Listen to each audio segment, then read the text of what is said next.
1921, Marseille. L'enquête journalistique menée par le consortium Mediterranean Investigative Network a découvert au moins 89 accidents de natation suspects d'enfants entre 2010 et 2023 dans 31 pays différents. Tous survenus dans des écoles de natation d'élite, utilisant des techniques dérivées des méthodes originales de Théodore Blanchard. Ces centres d'excellence aquatique sont fréquentés par les enfants de familles fortunées, cherchant à donner à leurs petits des avantages compétitifs en natation. Le marché de l'entraînement aquatique extrême représenterait aujourd'hui plusieurs centaines de millions d'euros par an. En 2019, la police norvégienne a découvert un centre aquatique de recherche près d'Oslo où des enfants volontaires subissaient des tests de résistance à la submersion sous prétexte de développer leurs capacités pulmonaires exceptionnelles. Les méthodes utilisées étaient des adaptations modernes, des techniques documentées dans les carnets de Blanchard. En 2021, les autorités suisses ont démantelé une académie de plongée pour enfants surdoués à Genève, où des instructeurs formés aux méthodes Blanchard entraînaient de jeunes élèves à des exercices de retenue de respiration qui avaient déjà causé la mort de 7 enfants, officiellement classés comme accidents d'entraînement. En 2022, une investigation en Australie a révélé l'existence d'un réseau de camps de natation d'élite, où des enfants de 6 à 12 ans subissaient des tests de limites physiologiques dans des piscines spécialement conçues pour reproduire des conditions de survie aquatique extrêmes.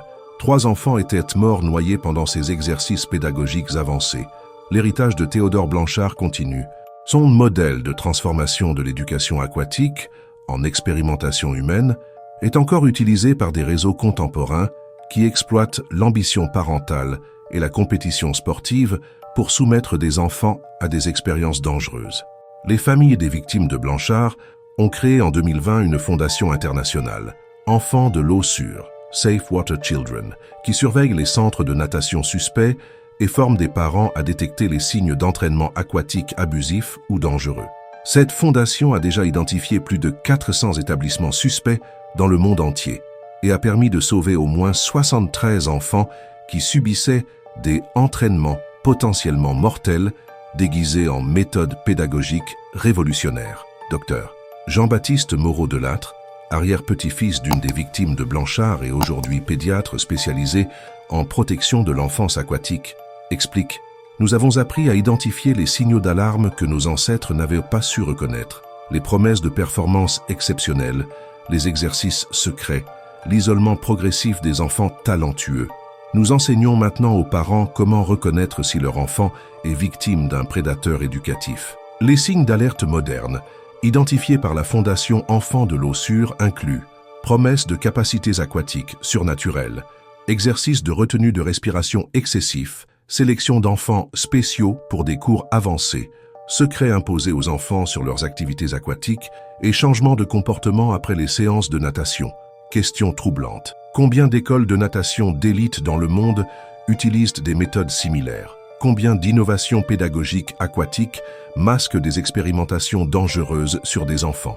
Et plus troublant, la prochaine fois que votre enfant revient de ses cours de natation en parlant d'exercices spéciaux ou de tests secrets que font seulement les meilleurs élèves, comment pouvez-vous être sûr qu'il ne participe pas à des expériences qui mettent sa vie en danger? En 2023, exactement 102 ans après les premiers meurtres, Interpol a publié un rapport confidentiel estimant que l'expérimentation pédagogique abusive pourrait concerner plus de 50 000 enfants dans le monde, principalement dans des centres sportifs d'élite qui utilisent des techniques dérivées des méthodes développées par Blanchard. Le rapport révèle l'existence d'une université internationale de pédagogie aquatique avancée, basée dans un pays non divulgué, qui forme secrètement des instructeurs aux techniques d'entraînement extrêmes pour enfants. Les diplômés de cette université travaillent dans des centres prestigieux du monde entier, appliquant des méthodes qui poussent délibérément les enfants au-delà de leurs limites physiologiques. Les techniques modernes ont évolué. Conditionnement psychologique sophistiqué pour que les enfants acceptent volontairement des exercices dangereux, technologie de surveillance subaquatique pour documenter les réactions physiologiques et même des systèmes de gamification qui transforment les tests de résistance mortelle en défis amusants. En 2024, un ancien instructeur de cette université clandestine a révélé à la presse internationale que plus de 1200 éducateurs aquatiques formés aux méthodes Blanchard seraient actuellement actifs dans 67 pays, soumettant des enfants à des expériences dangereuses sous couvert d'excellence pédagogique. Ces instructeurs opèrent dans des centres de natation prestigieux, des camps de vacances d'élite et même des écoles privées internationales, utilisant leur réputation éducative pour attirer des enfants dans des programmes d'entraînement avancés, qui reproduisent essentiellement les expériences mortelles de Blanchard avec des technologies modernes. L'histoire de Théodore Blanchard, le noyeur pédagogue, n'est pas qu'un cauchemar du passé éducatif. C'est un manuel d'instruction que des instructeurs criminels contemporains continuent d'adapter avec les connaissances scientifiques et les technologies du XXIe siècle. Les nouvelles méthodes incluent conditionnement psychologique par réalité virtuelle pour éliminer la peur de la noyade, capteurs biométriques pour pousser précisément les enfants à leurs limites physiologiques, et même des contrats d'excellence qui engagent légalement les parents à ne pas retirer leurs enfants des programmes avancés, même s'ils expriment des réticences. Le plus terrifiant, ces centres d'excellence modernes utilisent les réseaux sociaux pour identifier et recruter des enfants montrant des aptitudes aquatiques exceptionnelles, puis contactent directement leurs parents avec des offres de bourses d'excellence pour des programmes exclusifs qui reproduisent les expériences de Blanchard. En 2023, la police britannique a découvert un réseau Instagram secret de plus de 3000 comptes qui partageaient des vidéos d'enfants subissant des tests aquatiques extrêmes sous couvert de documentation pédagogique. L'analyse a révélé que ces contenus étaient produits dans des centres utilisant des techniques directement inspirées des méthodes de Blanchard. Si cette histoire vous a alarmé, si vous réalisez maintenant les dangers cachés derrière certaines innovations pédagogiques aquatiques, partagez cette vidéo et commentez si vous pensez que des instructeurs similaires pourraient exister aujourd'hui. Votre vigilance pourrait protéger des enfants innocents. Parce que l'histoire du noyeur pédagogue nous enseigne la leçon la plus importante sur l'éducation. Parfois, les instructeurs les plus passionnés cachent les méthodes les plus dangereuses, et l'excellence pédagogique peut devenir l'alibi parfait pour l'expérimentation humaine la plus criminelle. La prochaine fois que votre enfant vous parle avec enthousiasme de son instructeur de natation génial, qui lui propose des exercices spéciaux pour développer ses super pouvoirs aquatiques, posez-vous cette question essentielle. Et si cet enthousiasme venait du fait qu'il est en train d'être conditionné pour accepter des expériences dangereuses? Et si votre enfant revient de ses cours de natation avec des histoires d'exercices secrets qu'il ne doit raconter à personne, ou s'il développe soudainement une fascination obsessionnelle pour rester longtemps sous l'eau, demandez-vous, et si cet instructeur merveilleux qui développe si bien les talents de votre enfant était en train de le préparer psychologiquement à participer volontairement à sa propre noyade? Les conseils de sécurité de la Fondation Enfants de l'eau sûre exigez toujours la transparence totale sur les méthodes d'entraînement. Assistez régulièrement au cours de votre enfant sans prévenir. Méfiez-vous des instructeurs qui demandent le secret ou qui isolent certains enfants talentueux. Et consultez immédiatement un spécialiste si votre enfant développe des comportements obsessionnels liés à l'eau. Dr Moreau Delattre avertit, si l'instructeur de votre enfant promet des résultats impossibles, s'il parle de transcender les limites humaines normales, s'il sélectionne votre enfant pour des programmes exclusifs basés sur ses capacités exceptionnelles, méfiez-vous. Vous pourriez confier votre enfant à un successeur moderne de Théodore Blanchard. Le dernier avertissement de notre enquête, la pédagogie la plus dangereuse, se cache souvent derrière la passion la plus convaincante. Les instructeurs qui aiment vraiment leurs élèves, au point de vouloir leur faire dépasser l'impossible, sont parfois ceux qui les mettent le plus en danger. Car l'héritage de Théodore Blanchard nous rappelle que l'éducation peut devenir l'arme la plus subtile et que la mort peut venir de ceux qui prétendent développer nos talents. Dans le monde de l'instruction criminelle, la méfiance éducative pourrait être la seule protection de vos enfants contre des accidents pédagogiques parfaitement planifiés. Restez vigilants, protégez vos enfants. Et n'oubliez jamais que derrière chaque éducateur passionné pourrait se cacher un expérimentateur qui transforme l'apprentissage en laboratoire de mort et la confiance pédagogique en piège mortel sophistiqué. La prochaine fois que votre enfant plonge dans une piscine éducative, assurez-vous qu'il remonte à la surface, non pas comme un champion, mais tout simplement vivant. À Macabre histoire des enfants du Puy Sec, personne ne sut qui les mettait, 1921, Marseille, France. Le quartier du Panier était le plus animé et le plus sûr pour les familles ouvrières de la cité phocéenne, célèbre pour sa solidarité communautaire et la surveillance collective qui protégeait naturellement les enfants des dangers urbains. Mais l'enquête de police révéla l'horrible vérité. Les enfants n'étaient pas protégés par cette surveillance. Ils étaient chassés systématiquement par quelqu'un qui connaissait parfaitement leurs habitudes, car en 3 ans, 23 enfants avaient disparu pour être retrouvés morts au fond du puits sec de la rue des Moulins et personne n'avait jamais vu qui les y mettait. Mettez un like immédiatement si vous voulez découvrir comment un prédateur invisible a transformé le quartier le plus surveillé de Marseille en terrain de chasse pour enfants. Et commentez depuis quel pays vous nous regardez, parce que ce que nous avons trouvé dans les archives secrètes de la préfecture des Bouches-du-Rhône va redéfinir votre compréhension de la prédation infantile et de l'invisibilité criminelle, poussée jusqu'au génie du mal. Cette affaire a été classifiée ultra secrète par les autorités françaises pendant 102 ans pour éviter la panique sociale et protéger l'image de Marseille comme port sûr pour les familles. Nous avons obtenu l'accès exclusif aux témoignages terrifiants des enfants survivants, aux rapports d'autopsie censurés et aux cartes de surveillance qui révèlent pourquoi le tueur était secrètement appelé le fantôme du panier par les habitants terrorisés. Préparez-vous, parce que cette histoire va vous montrer comment la confiance communautaire peut devenir le camouflage parfait pour le prédateur le plus invisible et comment la protection collective peut masquer la plus systématique des chasses aux enfants. Marseille, quartier du Panier, printemps 1921. Dans cette communauté ouvrière de 3200 habitants, serrée dans les ruelles pentues, entre le Vieux-Port et la cathédrale, tout le monde connaissait tout le monde, et surtout, tout le monde surveillait les enfants de tout le monde. Jean-Baptiste Moreau, 8 ans, fils du docker Antoine Moreau, était l'enfant le plus protégé et le plus aimé de la rue des Moulins, constamment entouré par les regards bienveillants des voisines, des commerçants et des grands-mères qui tricotaient sur leurs pas de porte en observant jouer les petits. Le Panier, en 1921, représentait l'idéal de la solidarité ouvrière marseillaise, m'explique l'historien social Dr Pierre Bérangère, depuis les archives municipales de Marseille. C'était une micro-société où chaque enfant appartenait symboliquement à toute la communauté. Les mères travaillaient tranquilles parce qu'elles savaient que 20 pères Dieu veillaient sur leurs petits. Un enfant ne pouvait pas disparaître sans que quelqu'un le remarque immédiatement. La juxtaposition était parfaite pour masquer l'identité du prédateur. Une communauté si soudée et si vigilante qu'elle était convaincue de l'impossibilité de tout danger interne, créant paradoxalement les conditions idéales pour qu'un tueur d'enfants opère en pleine vue, sans jamais être soupçonné. Si vous avez déjà vécu dans une petite communauté où tout le monde surveille tout le monde, alors vous comprenez comment les habitants du Panier ont pu développer une confiance aveugle qui masquait la présence du prédateur le plus méthodique.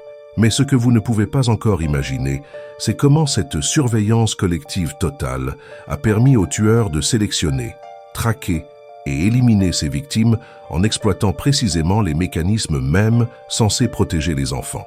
Le puits sec de la rue des Moulins était une ancienne citerne abandonnée de 12 mètres de profondeur, située au cœur du quartier, à l'intersection de 4 ruelles résidentielles densément peuplées. Théoriquement, c'était l'endroit le plus surveillé du Panier, impossible d'y accéder sans être vu par au moins une dizaine de fenêtres et de portes. Et pourtant, c'est là que tous les corps d'enfants étaient retrouvés, sans que jamais personne n'ait aperçu qui les y descendait. Sautons directement vers août 1924, exactement 3 ans et 4 mois, après le début de ce que les archives policières appellent la période des enfants perdus, quand l'inspecteur principal Georges Delattre arrive au Panier pour enquêter sur la découverte du 23e corps d'enfant au fond du puits sec, celui de la petite Marie Sanchez, 6 ans, qui avait disparu alors qu'elle jouait littéralement sous les yeux de sa grand-mère et de 4 voisines sur la place des Moulins. Mais nous devons absolument retourner vers avril 1921, au tout début de cette terreur invisible, pour comprendre comment un prédateur a pu transformer le quartier le plus sûr de Marseille en cimetière d'enfants sans jamais être identifié. Le printemps 1921 au Panier ressemblait à tous les printemps depuis des générations. Les enfants jouaient dans les ruelles en groupe, surveillés par les adultes qui vaquaient à leurs occupations quotidiennes. Les mères étendaient leur linge aux fenêtres en gardant un œil sur la cour. Les commerçants servaient leurs clients tout en saluant les gamins qui passaient. Les grands-pères réparaient leurs filets de pêche en racontant des histoires aux petits rassemblés autour d'eux. C'était un système de surveillance naturelle parfait, me confie l'historienne de l'enfance Dr Claire Martineau. Dans ces quartiers populaires marseillais, un enfant était protégé par l'œil collectif permanent de toute la communauté. Les prédateurs externes ne pouvaient pas opérer parce qu'ils auraient été immédiatement repérés comme étrangers au quartier. Mais dès le mois de mai 1921, certains détails troublants commencent à attirer l'attention de quelques observateurs attentifs. Madame Fernande Olivier, sage-femme du quartier qui connaissait chaque famille depuis 3 générations, remarque que plusieurs enfants développent des peurs inexpliquées et des cauchemars récurrents où ils rêvent qu'une personne familière les emmène jouer dans le noir. Partagez cette vidéo si vous commencez à soupçonner que le prédateur était quelqu'un que tout le monde connaissait et en qui tout le monde avait confiance. Été 1921. Le premier cas tragique se produit. Jean-Baptiste Moreau, 8 ans, disparaît un mardi après-midi alors qu'il joue aux billes avec 3 copains devant la boulangerie Carmona. Ses amis racontent qu'une personne de confiance est venue le chercher pour une course urgente, mais ils sont incapables de décrire précisément qui c'était. Quelqu'un qu'on connaît tous, disent-ils simplement. 3 jours plus tard, son corps est découvert au fond du puits sec. L'autopsie révèle qu'il est mort noyé, mais il n'y avait pas d'eau dans le puits depuis 15 ans. Plus troublant, Jean-Baptiste avait dans ses poumons une eau salée différente de l'eau de mer marseillaise, comme s'il avait été noyé ailleurs avant d'être transporté dans le puits. Automne 1921, 2e et 3e disparition. Paulette Giordano, 7 ans, et son petit frère Marceau, 5 ans, s'évanouissent simultanément pendant la sieste dominicale, alors que toute la famille étendue déjeunait dans la cour commune de leur immeuble. 15 adultes présents, mais personne n'a rien vu. Les enfants ont simplement disparu entre le fromage et le dessert. Leurs corps sont retrouvés ensemble au fond du puits sec une semaine plus tard. Même cause de mort, noyade dans une eau salée inconnue. Mais cette fois, l'enquête révèle un détail épouvantable. Les enfants ont été maintenus vivants pendant plusieurs jours avant d'être noyés, et leur corps porte des traces de jeux aquatiques répétés. Hiver 1922. Le pattern devient évident pour ceux qui observent attentivement. 4e, 5e et 6e disparition. Toujours des enfants qui suivent quelqu'un de confiance pour une activité normale, toujours sous les yeux de multiples témoins qui ne remarquent rien d'anormal, toujours retrouvés noyés dans cette eau salée mystérieuse au fond du puits sec. L'institutrice du quartier, mademoiselle Émilie Basset, commence à tenir un journal secret des comportements enfantins. Elle note que plusieurs élèves mentionnent spontanément les jeux d'eau avec la personne qui nous connaît bien et parlent d'un endroit secret où on peut nager même en hiver. Printemps 1922, 7e, 8e et 9e disparition. Cette fois, les familles commencent à paniquer et organisent des rondes de surveillance. Mais les enlèvements continuent, toujours avec la même impossibilité. Les enfants disparaissent en pleine surveillance communautaire, apparemment volontairement, suivant quelqu'un en qui ils ont totalement confiance. Le boulanger Carmona confie au curé de la paroisse une observation troublante. Les enfants qui disparaissent sont toujours ceux qui aiment le plus l'eau. Jean-Baptiste rêvait de devenir marin, Paulette et Marceau passaient leurs étés à plonger du vieux port. C'est comme si quelqu'un les séduisait en leur promettant des aventures aquatiques. Été 1922, 10e, 11e et 12e disparition. L'angoisse du quartier atteint son paroxysme. Les familles ne laissent plus sortir leurs enfants, mais les enlèvements continuent, même à l'intérieur des maisons, comme si le prédateur avait accès au foyer et connaissait intimement les habitudes familiales. Madame Olivier fait une découverte terrifiante. Tous les enfants disparus fréquentaient les mêmes lieux. L'école communale, la catéchèse du dimanche et surtout les cours de natation gratuits, organisés par une association caritative dans une piscine privée du quartier bourgeois de Périer. Automne 1922, 13e, 14e et 15e disparition. À ce moment, l'enquête de mademoiselle Basset révèle l'existence de cette école de natation des petits Marseillais, dirigée par un philanthrope respecté qui offrait gratuitement des leçons de nage aux enfants pauvres du panier. Les archives montrent que tous les enfants disparus étaient inscrits à ces cours et que le philanthrope venait régulièrement dans le quartier pour recruter de nouveaux élèves et vérifier les progrès de ses protégés. Hiver 1923, 16e, 17e et 18e disparition. L'institutrice découvre que ce philanthrope avait installé dans les sous-sols de son établissement ce qu'il appelait un laboratoire d'apprentissage aquatique, une piscine souterraine où il pouvait enseigner la natation en toute saison et développer chez les enfants l'amour de l'eau. Printemps 1923, 19e et 20e disparition. Mademoiselle Basset réalise que le philanthrope utilisait ses cours de natation pour identifier les enfants les plus doués et les plus passionnés par l'eau, puis les attirait dans son laboratoire souterrain sous prétexte de cours particuliers avancés. Les enfants disparaissaient non pas du quartier, mais de cette piscine secrète où ils étaient censés apprendre à nager.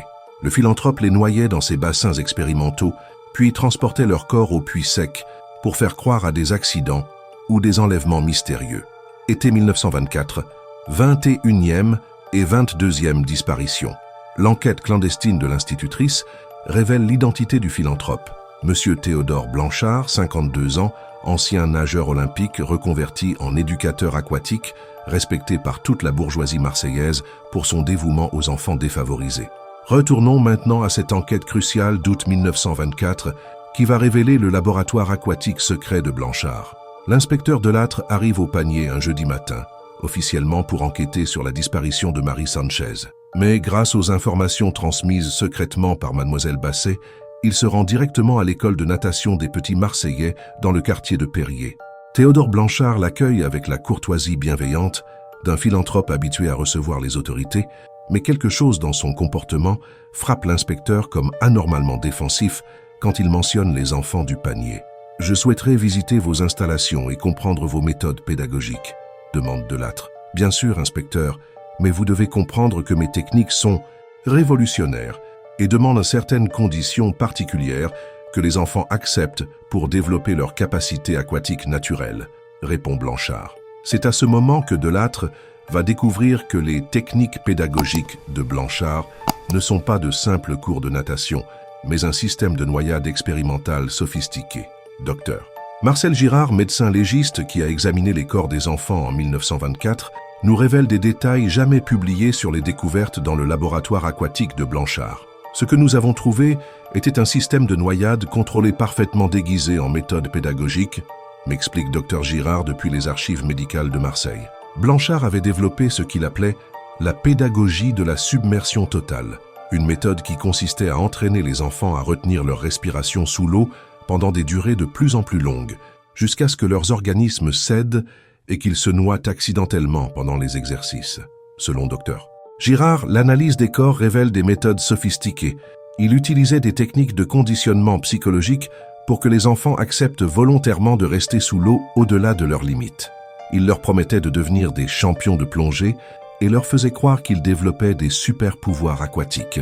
Les enfants mouraient en pensant qu'ils participaient à un jeu merveilleux. Inspecteur Georges Delattre, qui a dirigé l'enquête, explique la logistique horrifiante de l'opération. L'école de Blanchard était équipée de 3 piscines souterraines de profondeurs différentes.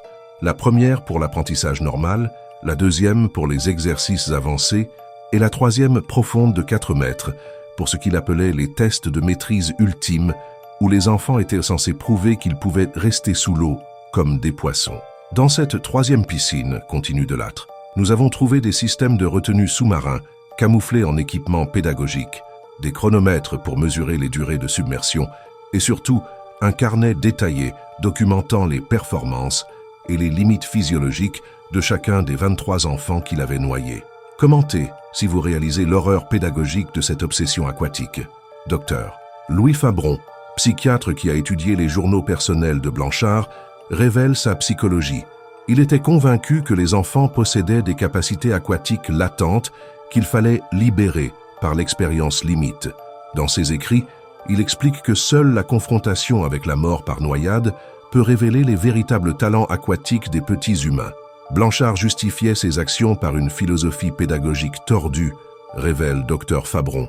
Il prétendait accomplir une mission éducative révolutionnaire en découvrant les limites physiologiques de l'adaptation humaine à l'environnement aquatique. Pour lui, noyer les enfants était une expérience scientifique qui ferait progresser la compréhension de la natation. Mademoiselle Émilie Basset, l'institutrice qui a mené l'enquête clandestine, décrit dans ses témoignages la progression de l'obsession de Blanchard. Au début, il semblait genuinement passionné par l'enseignement de la natation aux enfants défavorisés.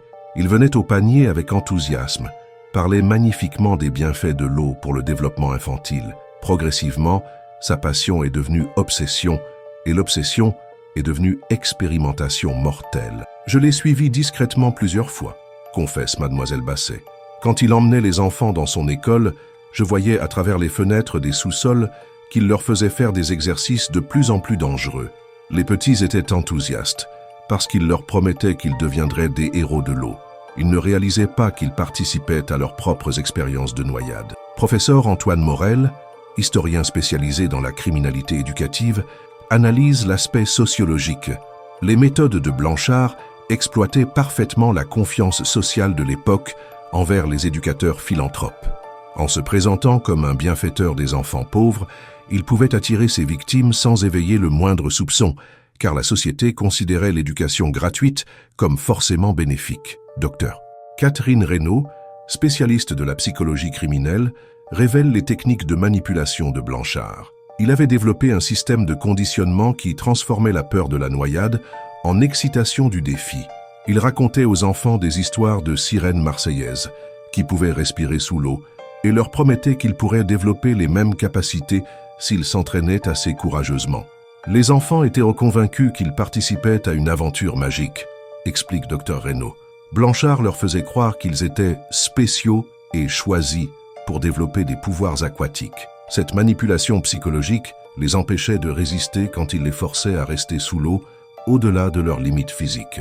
Ancien élève survivant Marcel Bonnet, qui avait 9 ans en 1923, témoigne. Monsieur Blanchard nous disait qu'on était des futurs champions, qu'on allait apprendre à nager comme les dauphins. Il nous montrait des images de plongeurs qui restaient longtemps sous l'eau et nous promettait qu'on deviendrait aussi fort qu'eux. On était fiers d'être choisis pour ces cours spéciaux. Petit à petit, les exercices devenaient plus difficiles, se souvient Marcel. Il fallait rester de plus en plus longtemps sous l'eau. Ceux qui y arrivaient le mieux étaient invités au cours de perfectionnement dans la piscine profonde. J'étais jaloux de ne pas être assez bon pour y aller. Maintenant, je sais que ma faiblesse m'a sauvé la vie. Concierge de l'école, Madame Joséphine Roux, qui travaillait pour Blanchard, révèle les détails opérationnels. Monsieur Blanchard tenait des registres très précis de tous les enfants. Il notait leurs performances, leurs peurs, leurs talents. Ceux qui montraient le plus d'aptitudes aquatiques étaient sélectionnés pour ce qu'il appelait le programme d'excellence. Je nettoyais les piscines et j'ai vu des choses troublantes, confesse Madame Roux. Des équipements étranges sous l'eau, des systèmes pour maintenir les enfants immergés, des chronomètres partout. Monsieur Blanchard me disait que c'était pour mesurer scientifiquement les progrès pédagogiques, mais j'avais des doutes. Souvenez-vous de cette eau salée mystérieuse trouvée dans les poumons de tous les enfants. L'enquête révélera que Blanchard utilisait de l'eau de mer concentrée dans ses piscines expérimentales pour reproduire les conditions de plongée en Méditerranée et entraîner les enfants à nager en milieu salin comme de vrais petits Marseillais. Retournons à cette inspection cruciale d'août 1924, quand l'inspecteur Delattre découvre le laboratoire aquatique secret de Blanchard. Dans les sous-sols de l'école de natation des petits Marseillais, Delattre découvre un complexe de 3 piscines interconnectées équipées de systèmes de chronométrage sophistiqués, de dispositifs de retenue sous-marins et de caméras subaquatiques pour documenter les progrès pédagogiques des enfants. « Inspecteur, vous découvrez mon laboratoire de recherche aquatique », explique Blanchard avec la fierté d'un éducateur passionné. « Je développe ici les méthodes pédagogiques les plus avancées d'Europe pour libérer le potentiel aquatique naturel des enfants méditerranéens. Mes techniques révolutionnent l'enseignement de la natation. » Delattre trouve alors les dossiers complets de Blanchard, 156 enfants, étudiés sur 3 ans, avec leur profil psychologique détaillé, leurs capacités respiratoires mesurées et les chronologies précises de leur programme de perfectionnement aquatique. 23 dossiers sont marqués « Graduation ultime réussie », ceux des enfants morts. « Depuis quand noyez-vous ces enfants ?» demande Delattre, horrifié. « Noyer ? Inspecteur, vous ne comprenez pas ma mission scientifique. Je ne tue pas ces enfants. Je les aide à transcender leurs limitations physiologiques terrestres. Leur mort n'est que l'aboutissement logique de leur transformation en êtres aquatiques supérieurs. Ils meurent en découvrant leurs véritables capacités, en devenant enfin ce qu'ils étaient destinés à être. » Delattre découvre alors les archives complètes de Blanchard, 847 heures de films sous-marins, documentant méthodiquement 3 ans d'expérience pédagogique et l'évolution de ces techniques de noyade contrôlées. Chaque film montre la progression d'un enfant, depuis l'apprentissage normal jusqu'à la submersion fatale. Vous commencez à comprendre l'obsession aquatique de Blanchard. Il avait transformé l'éducation en laboratoire de mort, justifiant ses crimes par une philosophie pédagogique qui élevait la noyade au rang de méthode d'enseignement révolutionnaire. Rappelez-vous ces peurs inexpliquées et cauchemars aquatiques. que développaient les enfants. L'investigation révèle que ces symptômes étaient causés par les séances de préparation psychologique que Blanchard organisait secrètement dans le quartier, visitant les enfants chez eux pour évaluer leur potentiel aquatique et les conditionner mentalement aux exercices de submersion. Et ce laboratoire d'apprentissage aquatique dans les sous-sols, il servait en réalité de centre d'expérimentation où Blanchard testait différentes méthodes de noyade contrôlées, documentant scientifiquement les réactions physiologiques des enfants pendant leur agonie aquatique pour perfectionner ces techniques pédagogiques. Les cours de perfectionnement dont parlèrent les enfants survivants étaient les phases finales du processus. Une fois qu'un enfant avait démontré des aptitudes aquatiques exceptionnelles, Blanchard l'invitait pour les tests de maîtrise ultime, où l'enfant devait prouver qu'il pouvait respirer sous l'eau comme un poisson, ce qui revenait à accepter volontairement de se noyer. Mais ce que révèle l'enquête approfondie va montrer que Blanchard n'était pas un éducateur fou solitaire. L'enquête révèle que Blanchard dirigeait un réseau international d'éducateurs aquatiques expérimentaux qui vendaient des données physiologiques sur les limites de résistance infantile à des institutions médicales et militaires cherchant à comprendre les capacités de survie humaine en milieu aquatique. Ces archives commerciales montrent des correspondances avec des chercheurs à Londres, Berlin, Saint-Pétersbourg, même Tokyo. Mais voici le plot twist que personne n'avait anticipé. Blanchard n'agissait pas par obsession pédagogique solitaire. Il dirigeait le premier réseau international de recherche sur les limites physiologiques infantiles, un service de données expérimentales déguisé en école de natation philanthropique servant des institutions gouvernementales et militaires qui payaient pour obtenir des informations précises sur les capacités de résistance des enfants en situation extrême. Les documents saisis révèlent des commandes spécifiques. Ministère de la guerre britannique demande données sur résistance à la submersion enfantine. Institut de recherche militaire allemand paie prime pour études de survie aquatique pédiatrique. Académie navale russe recherche informations sur adaptation infantile aux environnements aquatiques hostiles. Il n'était pas un éducateur fou, révèle aujourd'hui l'historien Dr Delattre. Il était l'entrepreneur d'une industrie de l'expérimentation humaine qui transformait l'éducation philanthropique en laboratoire de recherche militaire, utilisant des enfants comme cobayes.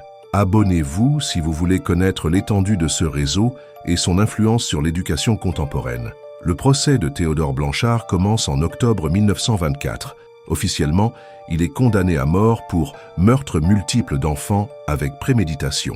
Mais les archives révèlent une vérité différente. Blanchard a été secrètement transféré vers un laboratoire militaire où ses techniques expérimentales ont été étudiées et adaptées pour l'entraînement des nageurs de combat et des unités de marine jusqu'en 1945. Ces méthodes de conditionnement aquatique ont directement inspiré les techniques d'entraînement extrêmes utilisées par les forces spéciales françaises. Mademoiselle Basset a été officiellement mutée pour raison de santé, mais en réalité recrutée dans un réseau d'éducatrices spécialisées qui surveillaient discrètement d'autres institutions éducatives suspectes pour le compte des services secrets. L'école de natation des Petits Marseillais a été transformée en centre de recherche sur l'adaptation humaine, où des scientifiques militaires continuaient les expériences de Blanchard sur des volontaires adultes, utilisant les données qu'il avait collectées sur les enfants pour développer des techniques de survie en milieu aquatique. Les 12 assistants pédagogiques de Blanchard n'ont jamais été retrouvés après le procès. Les archives suggèrent qu'ils ont été redistribués dans différents centres de formation militaire européens pour enseigner les techniques de conditionnement aquatique développées par leur ancien mentor. Aujourd'hui, des historiens de l'éducation découvrent que les innovations techniques de Blanchard ont révolutionné l'entraînement militaire aquatique et que ces méthodes de conditionnement psychologique à l'environnement aquatique sont encore enseignées dans les écoles de forces spéciales, sans que les instructeurs connaissent leur origine pédagogique meurtrière. Plus troublante encore, en 2018, une enquête internationale a révélé l'existence d'écoles de natation spécialisées, où des enfants surdoués sont entraînés selon des méthodes révolutionnaires, incluant des exercices de résistance à la submersion directement inspirés des techniques de Blanchard.